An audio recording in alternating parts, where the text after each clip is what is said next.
Hi guys, Luna popping in. Thank you for visiting my page. Today I am going to talk about my 3-month anniversary as a nomad. I Where do you begin? I started out with zero camping experience.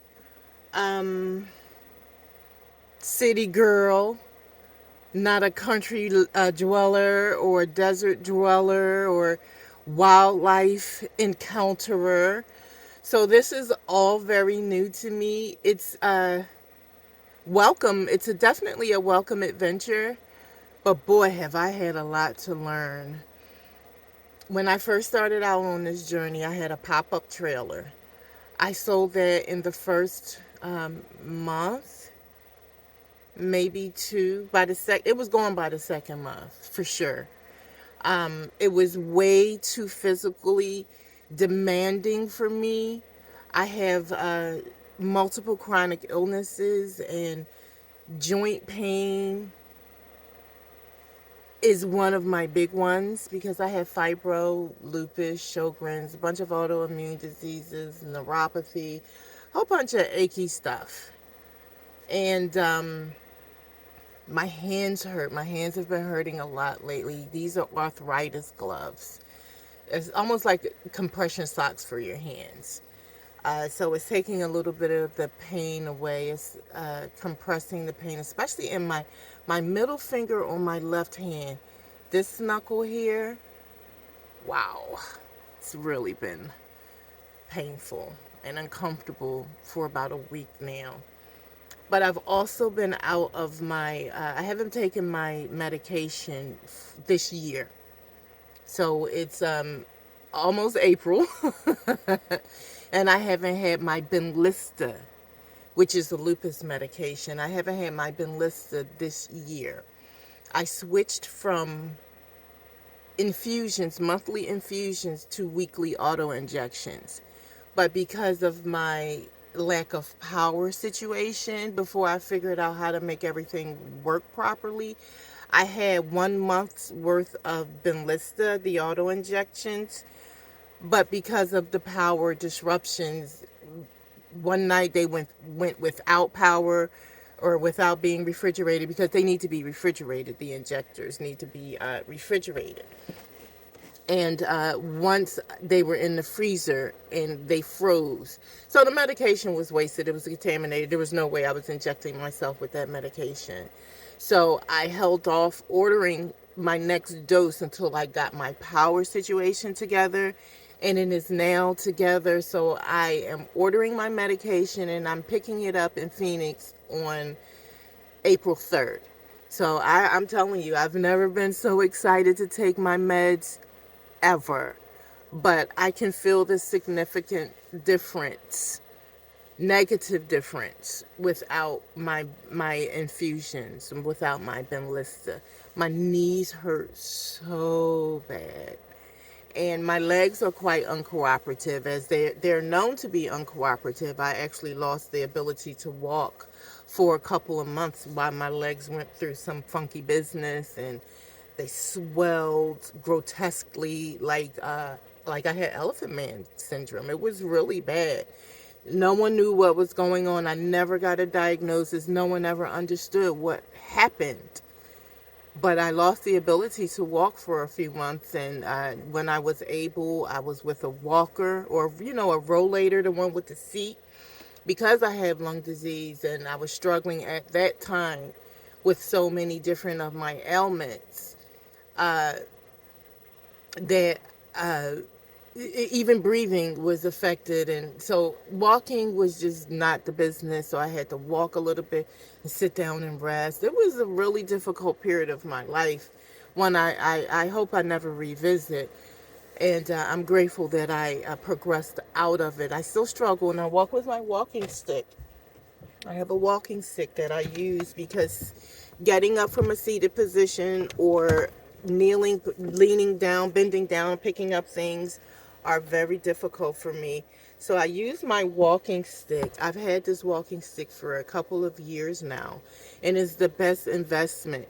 I had several canes, went through several canes, and they never worked right. I never understood that from a seated position for a tall person, I needed to reach higher, and I can get up much easier from a seated position with a walking stick.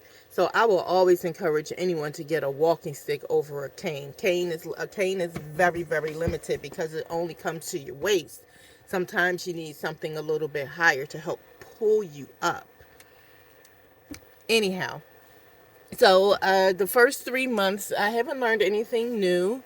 I scratch that. I always learn something new. I haven't learned anything worth shouting about. My solar is finally installed on my roof. I have my Bluetti box, which is kind of dusty because everything here is dust. My Bluetti box is right here.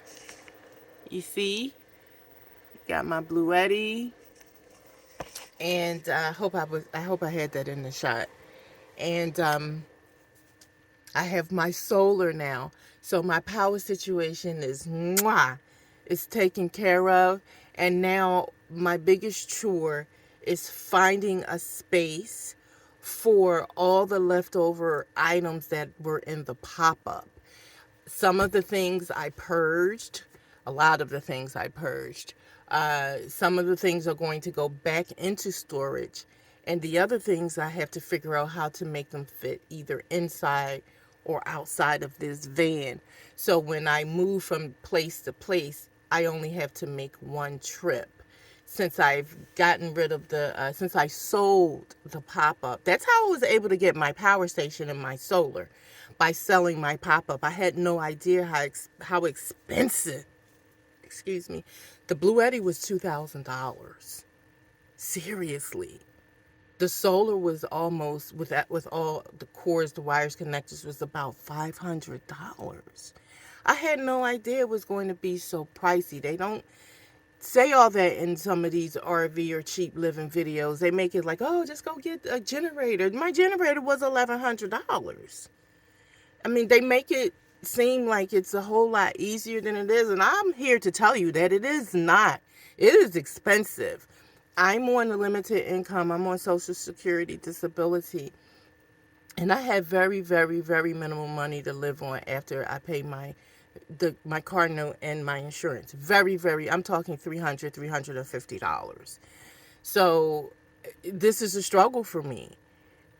But I embrace it because, I mean, I had no alternative. This is what I had to do. I had nowhere to live. I was literally homeless. So I made the best out of a negative situation, and that's what I'm doing. But it's still a struggle. The finances are whew. But because I made the switch in the power, I've already seen a difference in my spending. I had to buy gas to run the generator, and you know how expensive gas is. And then you have to fill it up, and it was just way too much work. It's too loud. Even though I have an inverter, it's a whole lot quieter than a lot of generators, but it's still a constant buzz, hum, vibration. You hear that constantly. So I'm very grateful to have the solar and the Bluetti installed. And on days that are not particularly sunny and you're not getting the watts from the solar, I plug in my generator to the Bluetti, and that's how the Bluetti gets charged. So my power situation has been satisfied, and I am very grateful for that. It makes live this lifestyle a whole lot easier because you don't have to worry about your meds going bad, your food going bad, your drinks, or whatever you have, your non-perishables. Or your perishables. You don't worry about your perishables when you have the proper power. But now that summer is coming up, that's a different issue. Now I have to worry about cooling the van. I just finished getting the van properly ventilated for heat. Now I have to figure out how I'm going to get air conditioning. That's another expense. But such is life. I'm making the best out of a bad situation, and I don't regret it. I don't have any regrets about this lifestyle. This is actually something I really wanted to do. I just didn't expect it to come this way. I thank you again for visiting my channel and listening to my story. And please feel free to ask me any questions and give me any suggestions.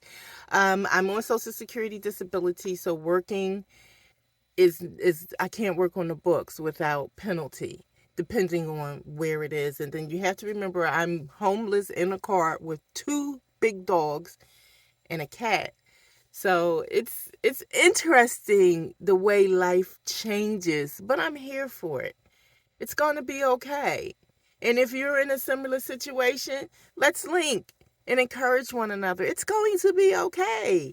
We got this. It's not that bad. It really isn't that bad. The only thing I have issue with is I don't have the trailer of my preference. I always, not always, but for a couple years now, for most of my life, all my life I had a gypsy spirit. I had a wandering spirit. I always wanted to go here, there, and there. I wanted to move and see things. I always wanted to go. So this is not a negative situation per se for me because it was what I wanted to do. But it's not how I expected it to happen. You know what I mean? But sometimes the universe just pushes you out there because if you keep waiting, continue to wait for the ideal time, the perfect circumstances, you may never take that leap. So either way, I'm all around grateful that I'm safe, that I'm protected, that I'm loved, that the universe has my back, that the ancestors guide me and speak to me and give me nuggets of wisdom and clarity. And I thank all the gods and goddesses that and deities that are protecting, guiding me as well, that are overseeing me. I am grateful. I am really grateful that I made it this far. A lot of people wouldn't have, and I feel for them. We're gonna make it though. We're okay. This is good. And I'm not trying to convince myself. I really am okay. And I hope you are too.